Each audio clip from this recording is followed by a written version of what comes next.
It gets better is probably a sentence you've heard once in a while, or is one you've uttered yourself to try and hype someone into watching an anime that you really love, but has a little bit of a wonky beginning. So you tell that to your friend, and he's like, fine, let me look into it, and then he go and read the premise. He's like, how is a 10-year-old kid going on an adventure with a fishing rod looking for his dad while playing rock, paper, scissors gonna interest me whatsoever? Or why should I care about a guy looking for a legendary pirate treasure that may or may not be about the friends you made along the way? The art looks dumb as heck, and the drawing looks like they've been made by 5th graders. It gets better, but does it really? When should you give that statement the benefit of the doubt, and when is it big enough of a sample size for you to go like, yeah, I get it, and I really hate it? But then your friend chimes back in and is like, no, wait, it gets better. Wait until you get to that part, it'll blow your mind. Something I find myself also to be part of the problem as someone whose job is to, well, legit recommend anime to people. Since everyone has different tastes, of course, not everything is gonna please every single one of them, which is the reason a show like Hunter x Hunter can have an abysmal review from Lock and Sock that had over 200 people's agree with. So how can I tell for certainty what's gonna hit and what's not? How did I get over 1 million subscribers here on YouTube purely being like, yo, watch this show, it's so good? And it's something I've been wondering more and more about recently when I talked to my editor, Louis, into watching a brand new shonen anime, a type of anime that generally involves battle, comedy, adventure, and a rather big universe altogether. We're both fans of shonen anime, but he's more of a Gintama fairy tale guy, and I'm more of an Assassination Classroom Nichijou kind of guy. Regardless, we can both agree some shonens really are objectively good and simply transcend subjective tastes like Attack on Titan, Demon Slayer, or previously hinted at Hunter x Hunter. So while we were talking about shonen anime, we came onto the topic of what my favorites were, and I told him about Hitman Reborn. Hitman Reborn has a rocky trail to go through because it has a bit of a baggage tied to it. When the manga first started running, it was billed as some kind of traditional Japanese comedy type, which, if you're not familiar, is the loud and obnoxious in-your-face kind of comedy. It capitalized on obvious details and put a magnifying glass on it, which Japanese people find hilarious in a culture where people tend to keep to themselves, mostly. So the story of Hitman Reborn begins with a shy, awkward kid named Tsuna. He's soft-spoken and very wuss-like, but ends up inheriting the lineage of an Italian mafia family, which would turn him into the 10th mafia boss. Since he's nowhere ready to pick up that mantle, a tutor is appointed to him named Reborn, except he's a baby, which is where we go back to the comedy type. A baby can't be a teacher? How ludicrous! Reborn has a gun with special bullets. He shoots Tsuna, and that changes his personality from a wimpy boy to a jacked up, crazy, outgoing loudmouth that screams while running in the streets in his underwear. The problem with certain types of comedy is that when some people succeed with one joke, they tend to embellish onto it and add more and more until it's just not funny any longer. And while at first the manga might have came out as quirky, a few weeks in, it started dropping in the polls. Before manga can become a manga, it must be published into a magazine. I mean, there's always exceptions, but that's traditionally the way to go about it. One of the most common magazines for shonen is Shonen Jump, and every week they hold a poll to rank how much viewers like the mangas and their issues, and if you end up at the bottom of that poll for too many weeks in a row, the manga is asked to wrap up, and they give the author a few extra weeks to finish their story, and then you're booted out. Which is what kind of started happening to Reborn. The jokes were dull, the characters lacked depth, and it just wasn't going anywhere. Until, under the threat of getting cancelled, the author started changing things up and turned it into a battle shonen rather than a simple comedy one. And when it did, it finally kicked off. So when came the time to turn it into an anime, those first few weeks of manga were, despite themselves, still kind of mandatory, as they served of character introduction and relationship building. but that still led you with 20 plus episodes of mind-grinding, obnoxious comedy of a guy running around in his underwear with a 5-year-old cow that's incredibly condescending.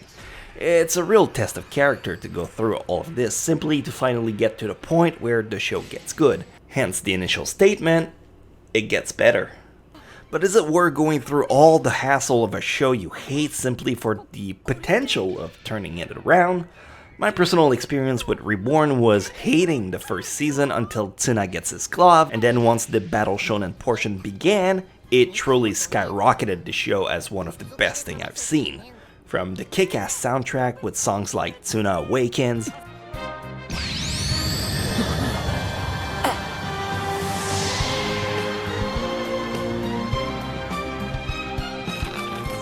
to just the clever think outside of the box attitude to work around any solution, everything worked for me. The show played me like a fiddle and I was giddy to pop another episode as soon as I finished one. To this day, the way the lightning fight, Lambo vs Leviathan, ended, it still gives me shivers of excitement as I'm typing the script.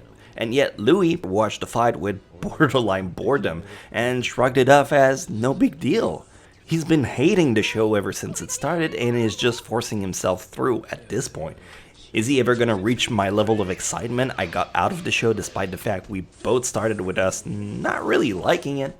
It's hard to say. His take on the matter is that the show truly soured itself and he would rather have liked to start from season 2, despite liking the character introduction, just not to have to suffer through the nightmare that is the first season. Now, I've been rambling about Reborn for a bit, and if you've never seen it, it's probably hard to relate to it, so let me give you another example in the sense of One Piece. Feared as the king of shonen with over 900 episodes and still going strong after over 2 decades.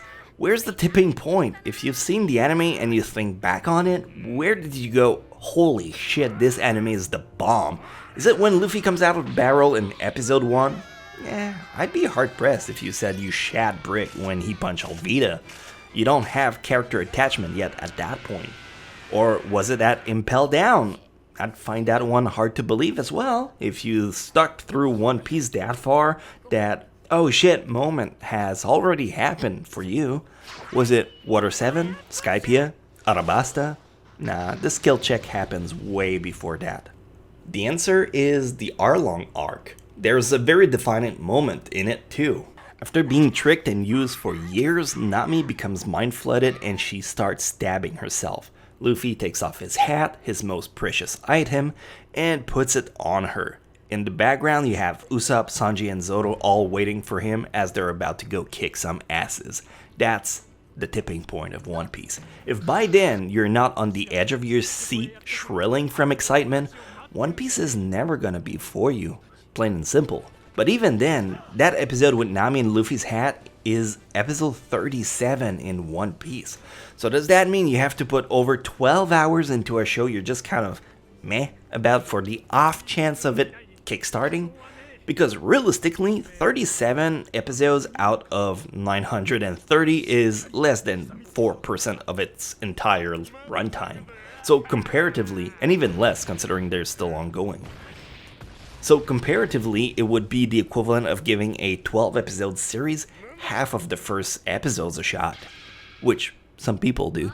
But then again, if you dropped One Piece before Luffy even meets Sanji, can you really say you've got a good idea of what the show is about? It's hard to say. But I'm not above it. The same thing happened with me and Full Metal Alchemist Brotherhood. My wife, the person I married, she vowed to her core that Full Metal Alchemist was the best thing that ever happened to anime years ago. And I watched the first 10 episodes and I hated it so much, I dropped it. She said, it gets better. I tried again and still hated it. The short jokes really grinded me. Boo-hoo, dad turned his daughter into a chimera, big whoop. I didn't get it. But she kept saying, it gets better. And, well, yeah, it definitely does get better. But the scene with May's daughter hits you so much harder than that fucking meme. Edward, y'all are pussies. Get over it.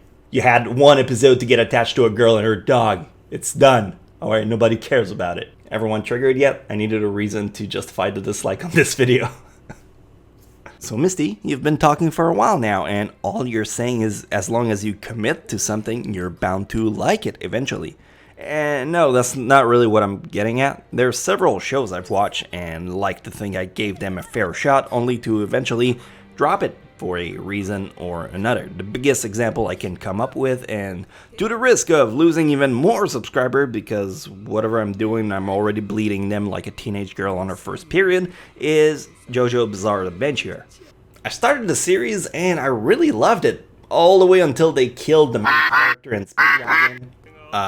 It destroyed the hype that I had for it. Of course, that's because I had some expectations going in and it ended up not being what I thought it was. But perhaps that is my own fault for having expectations to begin with. What is another anime that people revere as a cathartic experience? Ah yes, what else than Clannad, a tearjerker of an anime. How tragic, am I right? I found it insufferable. It gets better is what my friend told me, and I watched the entire first season of Clannad and I never got it. It's just a guy building himself a harem with an already losing card in his deck. I mean, sure, it's sad and everything, but let's be real. There was a fucking big disclaimer that came with the girl. The guy knew what he was getting himself into. And then the show expects me to pity him for wanting to have sex with a horse that's on borrowed time. Did I get my dislike yet? Point is, Clannad wasn't for me. I recognize it's a great and successful story, but I don't care for that kind of pity party myself. If you like it, then go ahead and enjoy your sad storbation. What the fuck is my point after all of this, right? Did I just turn a 15 minutes video into a blanket statement? Yeah, maybe. Should you really believe your friend's word or an anime online recommender like myself to have your best interest in mind when we say it gets better? And how much of a benefit of the doubt should you give these people? Take my job again, an example. I've been screaming about anime sleepers, titles like Astra Lost in Space, My Hime, or Tsukigakire, that have so much more to offer than just being entertaining. They're legit life-altering experiences. And will they please everyone that's watching this video? No, definitely not. Just like how there are people straight up disliking good shows like Hunter x Hunter, or me with Clannad. They're never gonna bother to get the full picture because of their individual quirks, but also because often not wanting to wait for it to get better leads to just watching the first episode, and that doesn't always portray the whole sample together. Thing is, you can't really take a bite of flour, eggs, and sugar individually and expect it to taste like cake.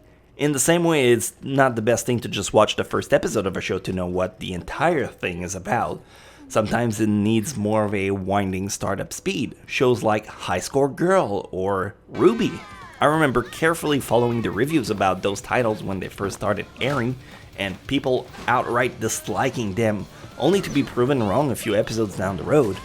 I think my bottom line is trust your instinct. You know best what you're gonna like, and if someone really doubled down with the it gets better, my answer is give it 25%.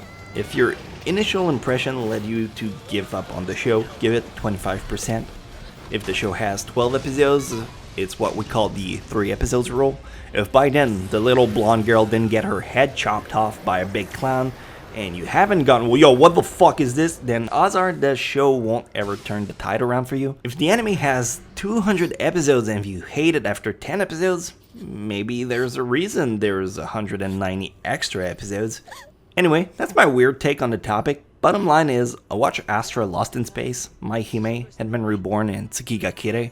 I realize this isn't really a video I normally do, but it's a topic I've been quite passionate about, and I never really could sat down and vent my point of view on the matter.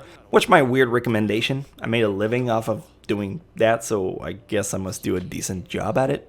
You want to subscribe too? It would really offset all the subs I've been bleeding lately since YouTube shadow banned me. Thanks for the likes though, I appreciate those. Thanks for watching. I hope you have a good evening, because it'll be evening at some point, and yes, I am still shit at doing outros. Okay, bye now!